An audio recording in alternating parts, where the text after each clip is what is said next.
Hello there, a very good evening and welcome to another edition of Primetime News on TV1. I'm Charlotte Benedict for the Newsfirst team. And I am Hashni Patirana. Let's start off with a look at your headlines for tonight. Over 705 kilograms of narcotics seized in a major operation in Tangol. Political links to underworld revealed. මේකට තිබෙන දේශපාලන සම්බන්ධකම් ක්‍රමානුකූලව ඉදිරියේදී එළිදරව් වේවි. තවත් තරම් ගණනාවක් සිදු වෙනවා මේ පරීක්ෂණ ක්‍රියාවලිය තුල. Disaku Tiarachi declares himself the unofficial president after Namal rises to the top. මේ රටේ නාමල් රාජපක්ෂ ජනාධිපති වෙච්ච දවසට මම මේ රටේ නිලනුල ජනාධිපති. Immigration Controller General Iluk Pitia sentenced to 2 years in prison for contempt of court. ICC Women's World Cup trophy arrives at the MTV MBC Media Network ahead of the 2025 tournament.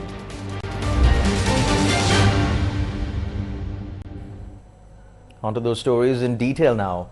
The Sri Lanka police have officially confirmed that the combined weight of heroin and crystal methamphetamine, commonly known as the drug ice, seized from Sinimodara and Godavalla in Tangol amounts to 705 kilograms and 170 grams, making it the largest land-based drug bust in the country's history.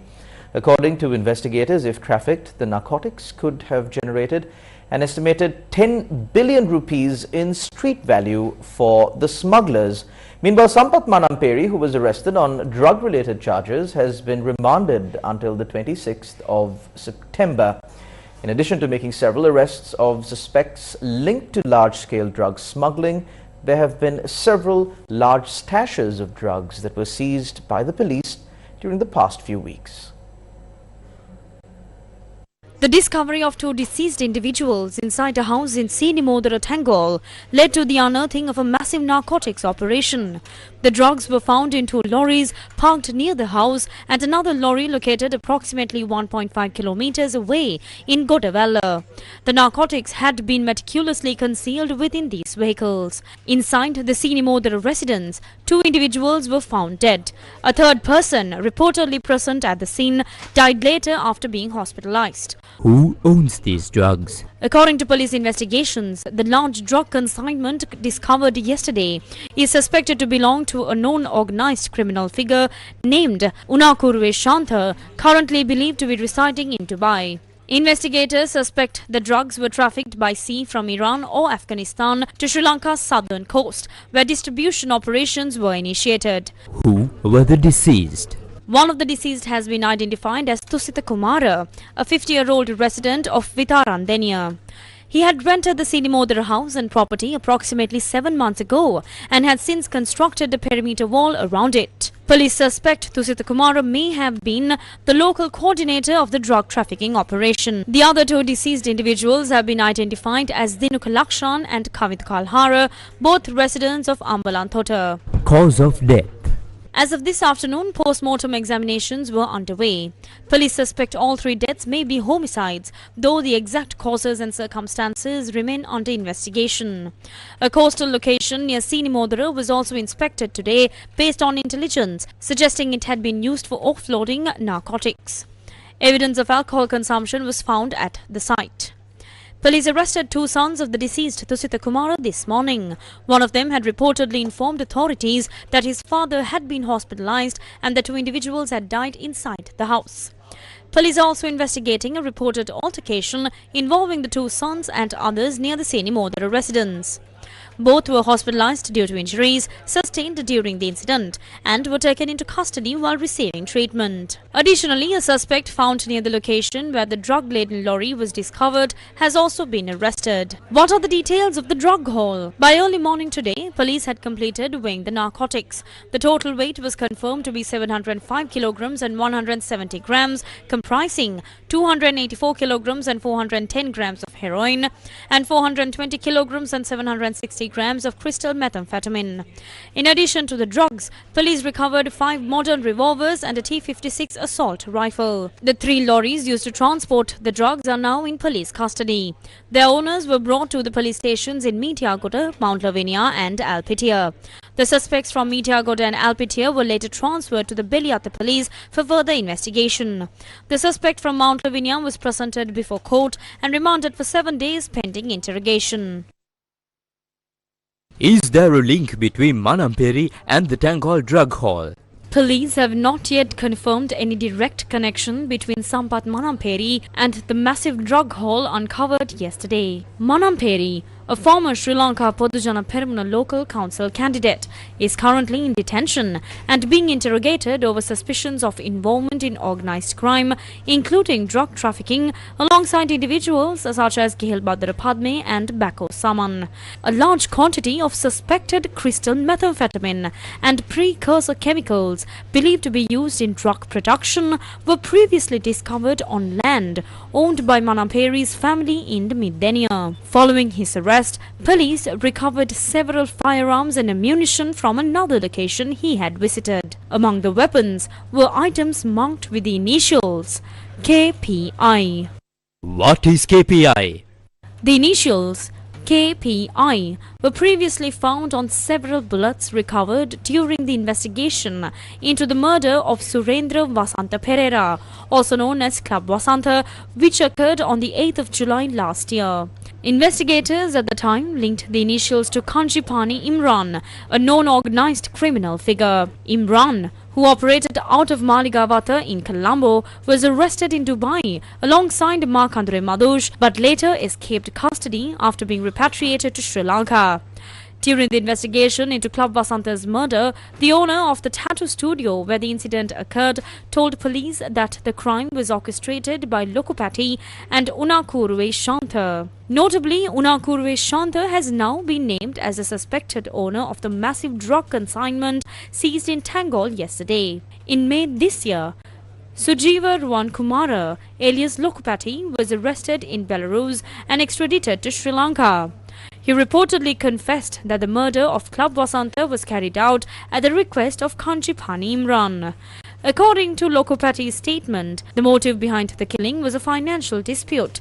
Club Vasanta had allegedly failed to return a sum of money to Markandre Madhush prior to his death. Are the firearms marked with the initials KPI linked to Sampath Manamperi? Is the presence of the KPI markings on the weapons allegedly hidden by Sampath Manamperi indicative of a connection to Kanjipani Imran? Could Kanjipani Imran, Unakurve Shanta and Sampath Manamperi be part of the same organized criminal network? If so, are individuals such as Gehel Badara Padme and Bako Saman also affiliated with this network? Are these groups behind the wave of organized crimes that have occurred in recent years? Sampath Manamperi previously served as a police constable and was assigned to the security detail of former President Mahinda Rajapaksa. During that time, he was implicated in several serious crimes, including kidnappings and murders. One such case involved the abduction and murder of Sri Skanda Raja, the owner of Kala Traders, reportedly for ransom. Another allegation linked him to the assassination of former MP Nadaraja Raviraj, a prominent Sri Lankan Tamil politician. Manamperi later became a state witness following intervention by the Attorney General. In 2016, all suspects in the Raviraj case were acquitted by the High Court, though the case is currently under appeal. On the 18th of February, Middenia Khaja and his 2 children were murdered. The crime was allegedly orchestrated by Bako Saman and Tambili Lahiru. Investigators now revealed that Bako Saman had previously worked as a driver for a bus owned by Sampath Manamperi.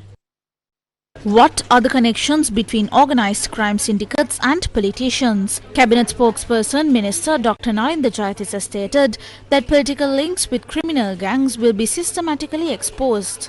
You don't need to be alarmed. The investigation units are proceeding without panic. This is no ordinary matter. It is not a game. This network has spread across a significant area. Some security agencies and certain political mechanisms are being revealed through these investigations. After Sampath Manamperi was taken into custody, the disclosures he made have led to the discovery of certain weapons. Actions are being taken based on that information. The political connections involved in this will gradually be revealed. Many more arrests will take place as part of this investigation process.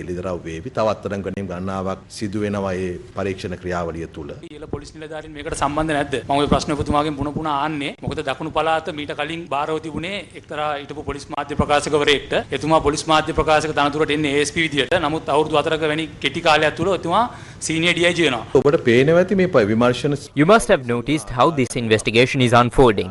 Based on the individuals we've taken into custody and the way some are being interrogated under detention orders, it's clear that some are connected to the police, some to the prison system, and others to various government services. All of them are being arrested.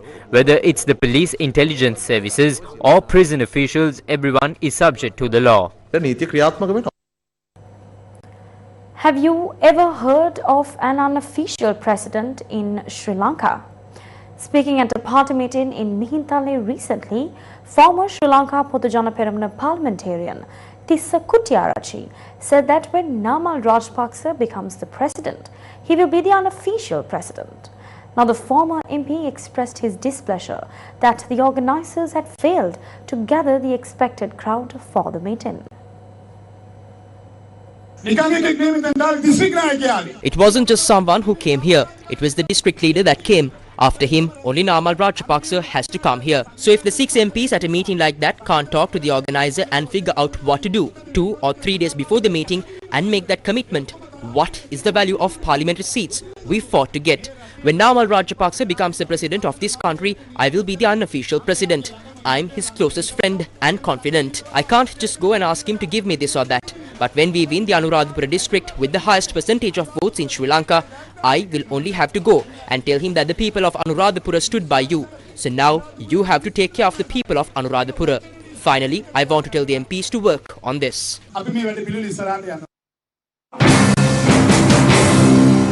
Several trade union leaders, including Umeda Seneviratna, the secretary of the Podujana Pragatishili Sevaka Sangamaya, who is actively involved in politics with former MP Tissa Kuttiarachchi, who recently claimed that he would be unofficial president if MP Namal Rajapaksa becomes the president, are threatening to launch a strike that would cripple the Ceylon Electricity Board. In addition to Umeda Seneviratna, who is actively involved in politics, the group threatening to launch a strike to cripple the Ceylon Electricity Board and its restructuring efforts includes Samira Roshan from the Samagi Jana Balavega's Samagi Sevaka Sangamaya, Prabhat Priyantha from the Sri Lanka Freedom Party's Nidahas Sevaka Sangamaya, and Ajit Devapriya from the United National Party's Jatika Sevaka Sangamaya. This group, which claims to be working to rule, is threatening to strike, presenting 24 demands that include private benefits. If we don't have a positive discussion in these 2 days, we will definitely make a final decision to strike on Wednesday. Whether it's a one-day strike, a symbolic strike, or a continuous strike, we will clearly inform the government on the 24th. අපි පැහැදිලිව බදාදට මේ 24 වෙනිදාට අපි ආණ්ඩුවට ප්‍රකාශ කරනවා. අසනීප නිවාඩු වාර්තා කළා අපි. We have reported sick leave. This is the second phase. For the third phase, we are continuing the Work to Rule campaign. We are clearly saying that no matter what they do, we will not stop this action. We will continue to implement it. We will continue this until we get justice.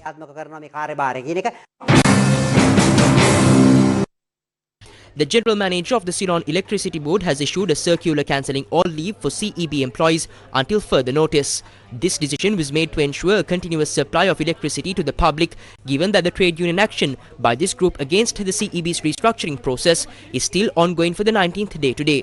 The president has already declared electricity as an essential service through an extraordinary gazette notification. According to the Electricity Act, which came into effect on the 27th August, the CEB is being restructured into 4 companies and its employees will be assigned to these companies. The public's response to the Work to Rule campaign by these trade unions, which are actively involved in opposition politics, is as follows. I came to pay a bill and I paid the bill. There is no strike going on here today. This is a rumor that is being spread by trade union leaders from political parties who lost at the last election. It has failed. That's why they are doing this. In my opinion, there will be no privatization. There is a section of trade unionists who belong to political parties that have been rejected by the people. They are striking for their own personal agendas. This cannot happen. They are always playing games with the public. This is an essential service, and a group of people who don't even understand the seriousness of an essential service is trying to gain power by inconveniencing the general public. They will never be able to gain power by doing things like this. It will never happen. The public are not foolish enough to fall for such things anymore. I paid the bill. there is no problem. If someone is trying to make the country dysfunctional, it will fail, because at the moment when the country is moving forward, people should not be subjected to such harassment and political revenge. In a developing country, one should not engage in such low-level acts. MP Namal Rajapaksa and opposition leader Sajith Premadasa expressed their views in Parliament regarding the trade union actions in the electricity sector. The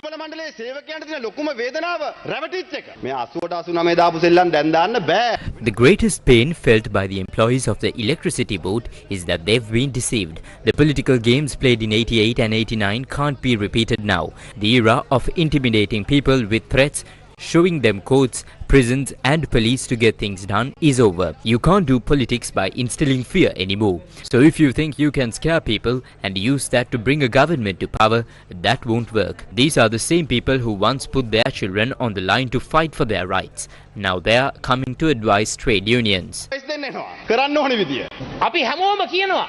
We all agree that the electricity sector needs restructuring, but it must be done while safeguarding the jobs of 23,000 employees. Recently, a finance team from the IMF visited.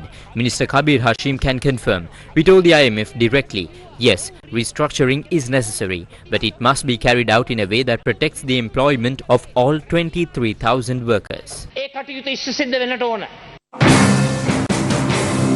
What is the response from the ruling party?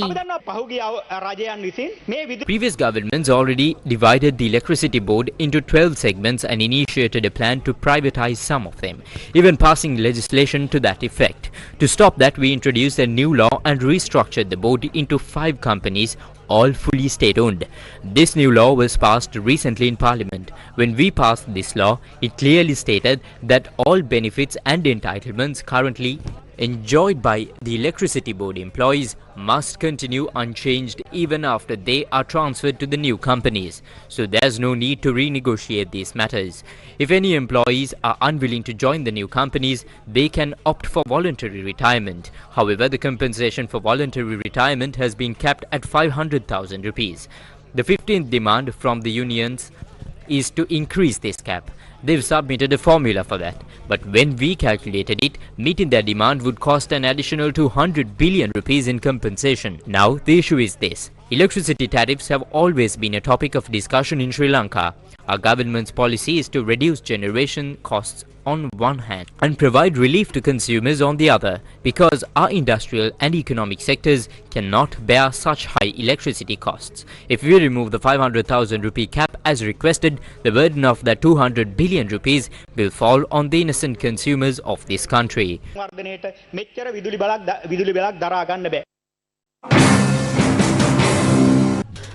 The cabinet spokesperson emphasized that no form of sabotage will be tolerated when it comes to electricity.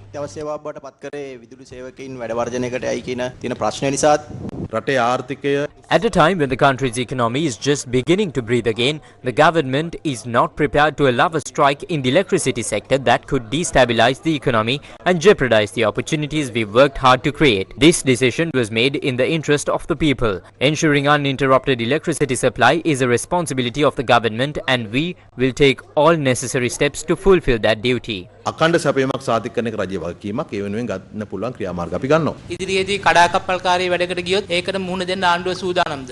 කිසිදු කඩාකප්පල්කාරී වැඩකට ඉඩ දෙන්න රජය සූදානම් නැහැ. The government is not prepared to allow any form of sabotage. If such actions are taken, the law will be enforced strictly. The electricity board exists within the country and its economy, not the other way around. The board is part of the economy, not above it. That's why restructuring is necessary. Some industrialists and investors have clearly told this government, we are ready to invest and start industries, but with electricity cost this high, we cannot produce goods, export them and make a profit. So we are committed to providing maximum relief. Only by offering such support can the economy truly leap forward. සමස්තයක් හැට මේ සහන් ලබා දුන්නොත් තමයි ආර්ථිකයේ පින් පැනලා ඉස්සරහට යන්න පුළුවන්කම ලැබෙන්නේ.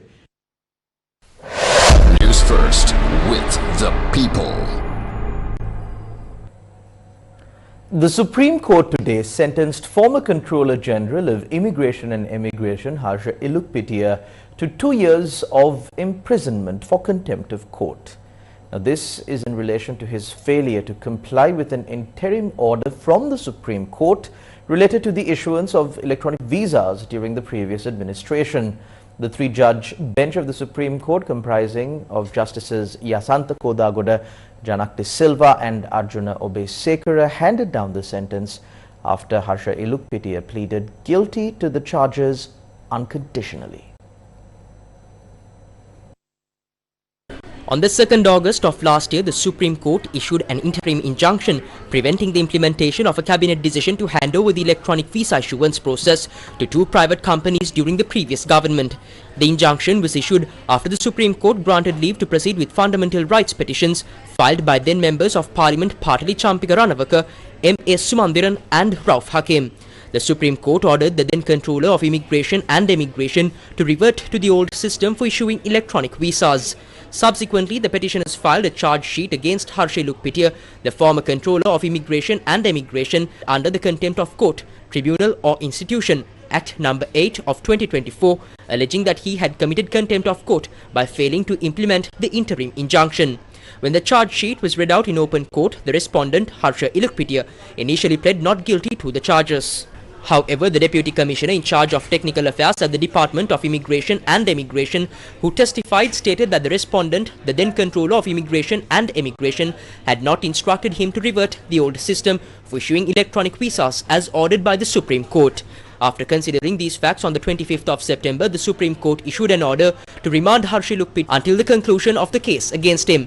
During the court hearing on the 1st July, the respondent, Harsha Ilukpitiya, informed the Supreme Court that he would withdraw his plea of not guilty and unconditionally admit to the charges against him. Considering the circumstances, the court concluded the case and scheduled the sentencing of the respondent for today. Accordingly, Supreme Court Justice Yasantha Kodagoda, with the concurrence of Justices Janak De Silva and Arjuna Obesekara, handed down the sentence today, stating that the actions of the defendant constituted a serious contempt of court. The Supreme Court pointed out that the respondent had initially pleaded not guilty at the beginning of the trial, but had later strategically admitted his guilt due to the evidence adduced against him. The judge stated that the respondent was sentenced to 3 years in prison, with the sentence reduced to 2 years in consideration of the 1 year he had already spent in remand. The judge further stated that the sentence was imposed as a deterrent to prevent similar offences by individuals in society in the future.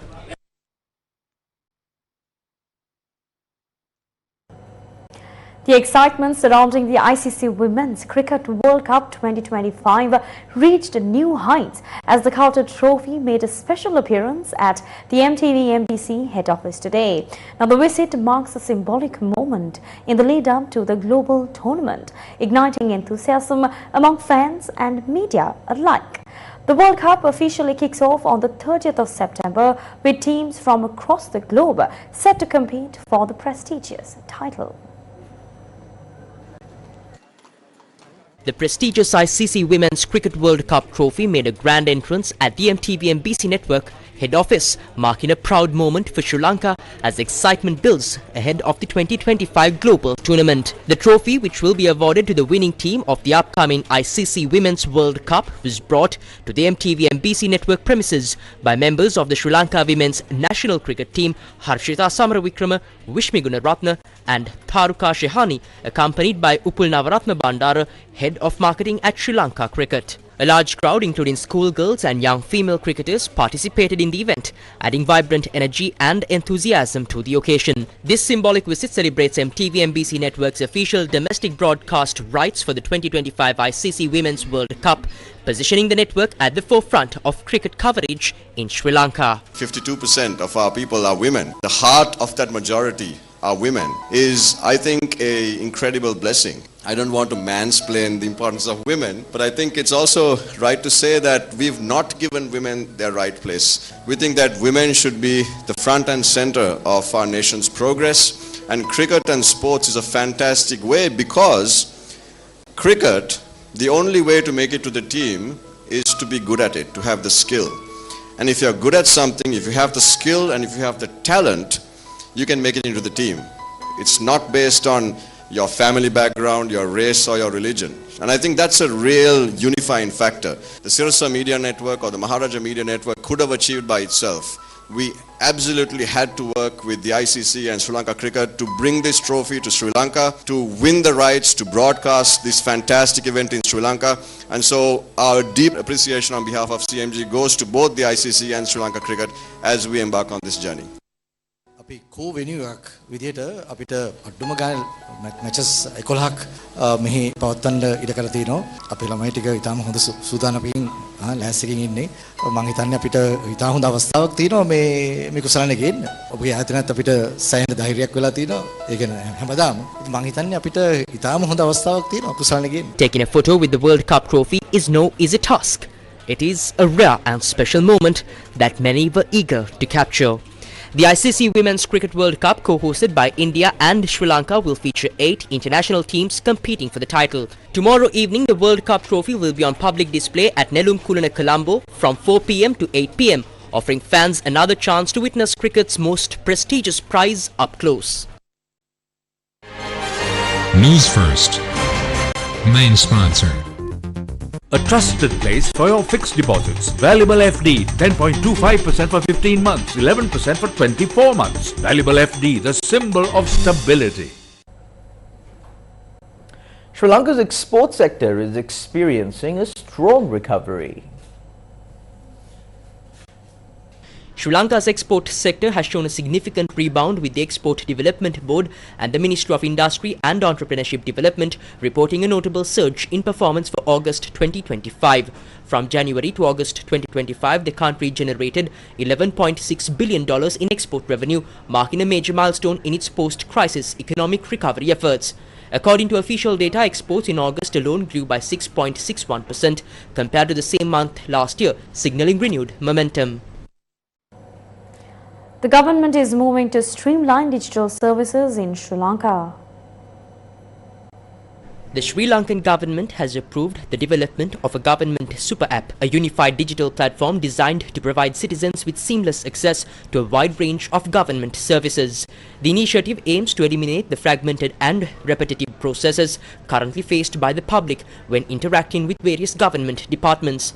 The app will consolidate services into a single mobile and web interface, enabling over 2 million service interactions annually for the country's 14 million citizens aged 18 and above. The Cabinet of Ministers has greenlit the project to be implemented in 2 phases between 2025 and 2026, with an allocated budget of 500 million rupees. The move is expected to prevent an estimated 500 million rupees in economic losses caused by inefficiencies in the current system. Express Feeders, the former operator of the ill-fated container ship Express Pearl, has announced it will not make the initial payment of $250 million mandated by the Supreme Court of Sri Lanka, citing unresolved concerns over the scope and precedent of the court's interim $1 billion order. Express Feeders, the former operator of the ill-fated container ship Express Pearl, together with its insurers, stated that while it respects the Sri Lankan judicial process, the July ruling leaves open the possibility of further potentially unlimited compensation. The Chief Executive Officer of Express Feeders said that any payment towards the judgment could set a dangerous precedent for how maritime incidents will be resolved in the future. He emphasized the need for compensation to be substantiated, proportionate and consistent with international conventions. To date, Express Feeders reports that over $170 million has already been paid towards wreck removal, environmental remediation and compensation claims in close cooperation with the Sri Lankan government. The company highlighted that claims processed and approved by the International Tanker Owners Pollution Federation, also known as the ITOPF, have been settled and international expertise was sourced for cleanup operations. However, the company expressed disappointment over reports from Sri Lankan parliamentary proceedings indicating that compensation payments have not yet reached many affected communities, citing delays within Sri Lanka. Express Feeders voiced its willingness to provide additional direct support to community-based projects, particularly for fishermen and the marine environment. The welfare of the vessel's master and local agents in Sri Lanka remains a pressing concern for the company. The master has been subject to a court-ordered travel ban for more than 4 years, preventing his return home and causing significant distress. Local agents have also faced repeated investigations and legal proceedings despite having no decision-making role in the incident. Express Feeders reiterated its openness to direct dialogue with Sri Lankan authorities, seeking an outcome that is evidence-based, fair and consistent with international maritime practice. Admiral Dinesh K. Tripathi, Chief of Naval Staff of the Indian Navy, commenced a 4-day official visit to Sri Lanka. On Monday, he called on the commanders of Sri Lanka's 3 armed forces. The visit's formal proceedings began at Navy headquarters in Colombo, where Admiral Tripathi was accorded a ceremonial guard of honor in keeping with naval tradition. He was received by Vice Admiral Kanchana Banagoda, commander of the Sri Lanka Navy, for a series of bilateral discussions. During their meeting, the two Navy chiefs focused on enhancing cooperation in maritime security, strengthening operational partnerships, and reinforcing the long-standing friendship between the Indian and Sri Lankan navies. The discussions concluded with a customary exchange of mementos symbolizing the shared values and collaborative spirit of both forces. Admiral Tripathi's visit also included courtesy calls on senior Sri Lankan defence officials. On the 22nd September, he and his delegation met with Lieutenant General Lasantha Rodrigo, commander of the Sri Lanka Army, at Army headquarters, and Air Marshal Banduwetri Singha, commander of the Sri Lanka Air Force, at Air Force headquarters. These engagements further highlighted the commitment to regional stability and the importance of multidimensional defence cooperation. The Indian Navy Chief's visit will culminate with his participation in the 12th Galle Dialogue International Maritime Conference organised by the Sri Lanka Navy, where regional maritime security and collaborative strategies will be at the forefront of discussions. Admiral Tripathi's delegation includes senior officers from the Indian Navy and the High Commission of India to Sri Lanka. The National Sign Language Day celebration took place at the Suhurupara Auditorium in Battaramulla under the patronage of Prime Minister Dr. Harini Amarasuriya. At the event, the Sirasa Media Network was recognized as the first private television channel in Sri Lanka to deliver news in sign language. The event was held under the theme No Human Rights Without Sign Language Rights to mark International Sign Language Day in Sri Lanka. It was organized by the Department of Social Services under the guidance of the Ministry of Rural Development, Social Security and Community Empowerment. A special telephone number was introduced to provide sign language interpretation services. Sirasa Media was also recognized for being the first private channel in Sri Lanka to present news in sign language.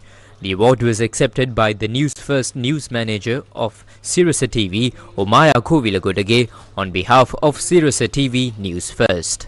එක්ව අත් නොහැර කියන ඒ ප්‍රතිපත්ති ප්‍රකාශනය තුළ In our policy statement, we said a collective, no one left behind. We believe that the disabled community, just like all other citizens, has equal rights. We believe they deserve equal rights and representation in every way. When we look at those rights, the right to education, health, economic rights, social rights, the right to a good cultural life, family life and political life, our government works with the objective that all these equal rights should be granted to the disabled community as well. That is the basis on which we are creating and implementing our policies. We have already started the legal process to give national recognition to sign language. It is currently with the legal draftsman. Once it is approved, we believe we will be able to legally provide the recognition that sign language deserves. ඒක අනුමත වුණාම අපි හිතනවා සංඥා භාෂාවට ලැබිය යුතු පිළිගැනීම තිබිය යුතු තැන අපිට නෛතික වශයෙන් අපිට ලබා දෙන්න පුළුවන්. The Sri Lanka Centre Federation of the Deaf, in collaboration with the University of Colombo's Centre for Disability Research, Education and Practice, and supported by the Australian High Commission, marked International Sign Language Day 2025 with a special event at the University of Colombo. The celebration took place drawing attention to the vital role of sign language in promoting inclusion, dignity and equality for the deaf community in Sri Lanka and around the world. This year's theme emphasized the recognition of sign language not just as means of communication but as a fundamental human right that enables access to education, employment and civic participation for the deaf and hard of hearing population. The meeting of the SATRC Working Group on Policy, Regulation and Services was held in Colombo. The meeting of the SATRC Working Group on Policy, Regulation and Services was organized by the Asia Pacific Telecommunity and hosted by the Telecommunications Regulatory Commission of Sri Lanka. This meeting is part of the implementation of SATRC Action Plan Phase 9, organized as a physical meeting with remote participation. The Chief Advisor to the President on Digital Economy emphasized on the telco to techco model and the digital ID. The telco, in the telco model, would play at the digital infrastructure layer and also at the access layer. That would be the traditional -3 years from today kind of role. But as the telcos move into the space of being techcos, they would start playing across the entire stack that I described, because they would adopt architectures like the open digital architecture of the TM Forum or ODA. They would adopt the GSMA's open gateway, and thereby be a part of the entire API ecosystem, the open ecosystem, which together with other digital APIs and DPI, digital public infrastructure driven APIs, will create the service creation environment for open generation of an innovation ecosystem, which is not only IT solutions, but IT with telco, trust, connectivity, and overall governance embedded. So that's the crucial role that telecommunications or techcos would play right across a digital economy stack. If you look at the most crucial element of the digital public infrastructure layer, it is the digital ID. And in the formulation that we will adopt in Sri Lanka, which is a combination of zero trust, biometric backed physical credential and a digital credential, combination which is a marriage on a unique basis. And this gives you the Sri Lanka unique digital identity. It can be trusted 100%, and any authentication would be 100% trusted. But where do you use your digital ID? It will be used on a device. And that's where it becomes equally important. Now, you have trusted the identity, but you need to trust the device. You need to trust the SIM card in that device, whether it be an eSIM or a physical SIM. And in order to trust the device and the SIM, I believe that open APIs based on the open gateway of GSMA, there are multiple APIs, fraud APIs, as well as SIM change, mobile number change, mobile change, IMEI change. These are all APIs which can be aggregated into the trust layer of a digital economy framework, which will add on to the zero trust nature of your digital ID also to the device. And then you have a fully trusted individual plus device. And Sri Lanka is very unique in that all mobile players in this country have come together on a single open gateway formulation, which means that any open gateway API is applicable across all networks. The event was attended by SATRC members and affiliated members of APT in SATRC member countries. Other APT members as well as the regional and international organizations also participated in the meeting. The Faculty of Engineering at the University of Peradeniya officially launched EngX 2025, Sri Lanka's largest and most ambitious engineering exhibition. The 5-day event is set to take place from the 23rd to the 27th of September at the university premises, marking the 75th anniversary of the faculty. Organized under the theme Engineering for Life, the Diamond Jubilee exhibition aims to celebrate engineering excellence while bridging the gaps between academia and industry. The exhibition features dedicated zones on artificial intelligence, machine learning, construction technology and sustainability. ENG X 2025 promises a dynamic platform for technical forums, live demonstrations and industry collaborations, inspiring future generations and showcasing the role of engineering in shaping tomorrow. Sirasa TV, Shakti TV and YFM are official media partners of the event. The grand finale of Value Masters 2025, the nation's premier inter-university equity valuation competition, took place in Colombo yesterday. Organized by the Students Association of Finance from the Department of Finance, Faculty of Management Studies and Commerce, University of Sri Jayawardenepura, the grand finale of Value Masters 2025 was held in collaboration with the CFA Society Sri Lanka and Equity Knowledge Partners.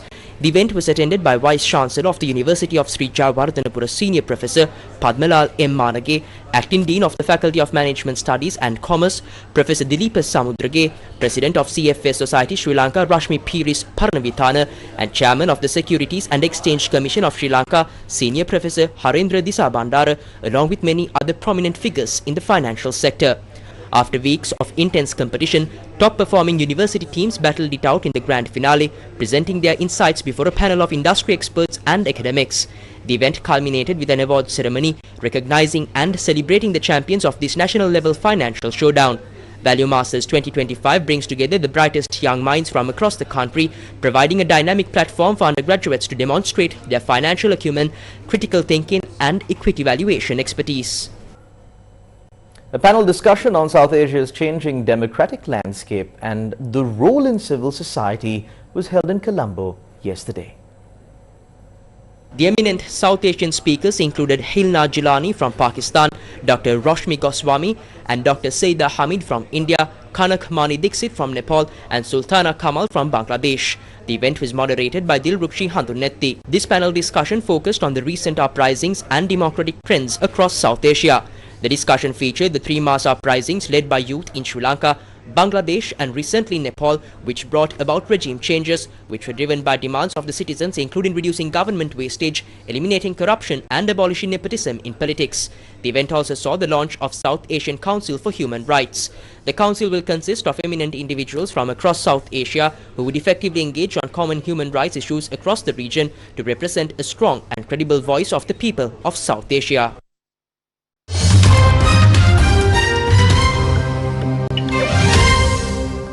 United Nations Secretary General Antonio Guterres addressed the 80th session general debate in the UN General Assembly Hall at the United Nations headquarters in New York City this evening. Addressing the session, the Secretary General said the principles of the United Nations are under siege due to current age of reckless disruption and relentless human suffering. Meanwhile, President Andrakumar Dissanayake is also scheduled to address at the summit tomorrow. We have entered in an age of reckless disruption and relentless human suffering. Look around. The principles of the United Nations that you have established are under siege. Listen, the pillars of peace and progress are buckling under the weight of impunity, inequality and indifference. Sovereign nations invaded, hunger weaponized, truth silence, rising smoke from bombed out cities, rising anger in fractured societies, rising seas swallowing coastlines. Each one a warning, each one a question. What kind of world will we choose? A world of raw power or a world of laws? A world that is a scramble for self-interest or a world where nations come together? A world where might makes right or a world of rights for all? Excellencies, our world is becoming increasingly multipolar, and this is positive, reflecting a more diverse, dynamic global landscape. But multipolarity without effective multilateral institutions, can court chaos, as Europe has learned the hard way, resulting in World War I. It was multipolar, but there was no multilateral institutions. So let's be clear. International cooperation is not naivete. It is hard-headed pragmatism.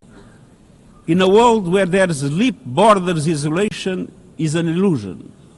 No country can stop a pandemic alone. No army can halt rising temperatures. No algorithm can rebuild trust once it is broken. These are global stress tests of our system, our solidarity, and our resolve. I'm convinced we can pass these tests, and we must. Because people everywhere are demanding something better, and we owe them a system worthy of their trust and a future worthy of their dreams. And so we must make the choice, an active choice, to reaffirm the imperative of international law, to reassert the centrality of multilateralism, to reinforce justice and human rights, and to recommit to the principles that gave rise to our organization, and to the promise contained in its first words, we the peoples. A majority of European countries now recognize the state of Palestine following official declarations in New York on Monday by France, Belgium, Luxembourg, Malta and others after nearly 2 years of war in Gaza. According to an AFP tally, at least 151 countries out of 193 UN members now recognize the state of Palestine. 6 European nations, France, Belgium, Luxembourg, Malta, Andorra and Monaco, added their names to the list with statements at the UN on Monday. The day before, the United Kingdom and Canada became the first G7 countries to make such a recognition, with Australia and Portugal also following suit. Russia, alongside all Arab countries, almost all African and Latin American states, and most Asian nations including India and China are already on the list. UN Secretary General Antonio Guterres again called for a ceasefire in Gaza, the release of all hostages and safe, unconditional and unhindered humanitarian access, which must all happen immediately. Nothing can justify the horrific 7 October terror attacks by Hamas or the taking of hostages, both of which I have repeatedly condemned. And nothing can justify the collective punishment of the Palestinian people or any form of ethnic cleansing. The systematic decimation of Gaza, the starvation of the population, the killing of tens of thousands of civilians, most of them women and children, and hundreds of our own humanitarians. I call once again for an immediate and permanent ceasefire, the immediate and unconditional release of all hostages, and the immediate, full, safe, unconditional and unhindered humanitarian access. Excellencies, those who stand in the way are obligated to answer a fundamental question. What is the alternative? A one-state scenario where Palestinians are denied basic rights, expelled from their homes and their land, forced to live under perpetual occupation, discrimination and subjugation? How is this possible in the 21st century? How is it acceptable? This is neither peace nor justice. It will only increase the growing isolation of Israel on the global stage. And let's be clear, statehood for the Palestinians is a right, not a reward. French President Emmanuel Macron at the summit convened to revive the long-delayed two-state solution to end the Israel-Palestine conflict, said France recognizes the state of Palestine. La 5e séance plénière. The time has come. This is why, true to the historic commitment of my country to the Middle East, to peace between the Israelis and the Palestinians, this is why I declare that today France recognizes the state of Palestine. Cette reconnaissance, this recognition is a way of affirming that the Palestinian people is not a people too many. On the contrary, this is a people who never says goodbye to anything, as Mahmoud Darwish said. A people with a strong history, roots and dignity. The recognition of the legitimate rights of the Palestinian people takes nothing away from the rights of the people of Israel, who France supported from day one, and to the respect of which it is staunchly committed. This is why we're so convinced that this recognition is the only solution that will allow for Israel to live in peace.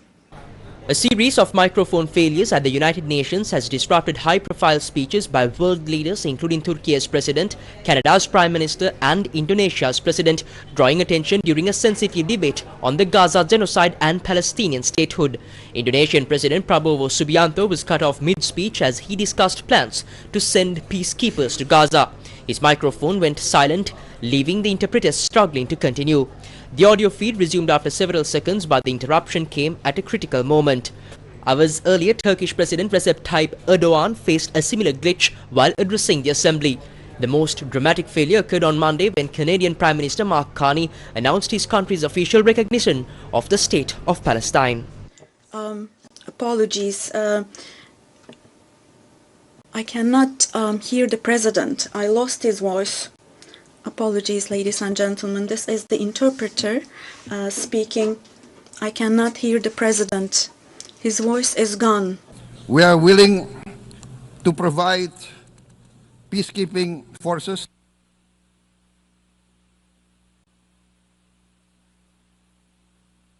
in implementing its program. With our international... The microphone has been cut off.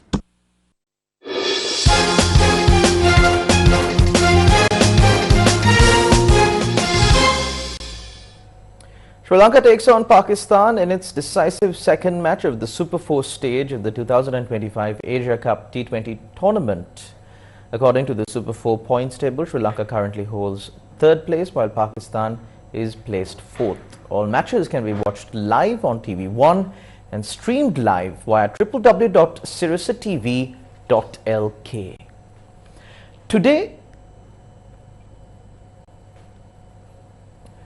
Today through beautiful Sri Lanka, Newsfirst explores Dedugala Falls, a hidden gem in the Kegal district.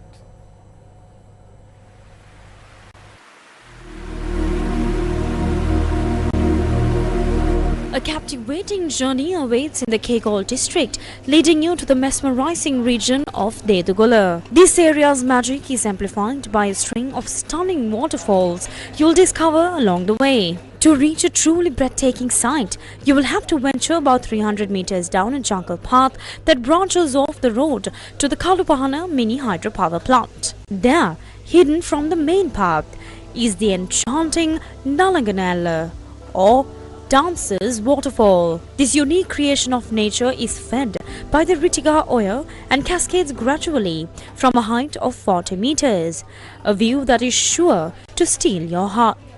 Beyond its incredible natural beauty, the Ritiga oil that flows from this waterfall plays a vital role in powering the nation. As you witness this delicate balance between raw nature and human need, you will be reminded of our collective responsibility to protect this sensitive and unique ecosystem.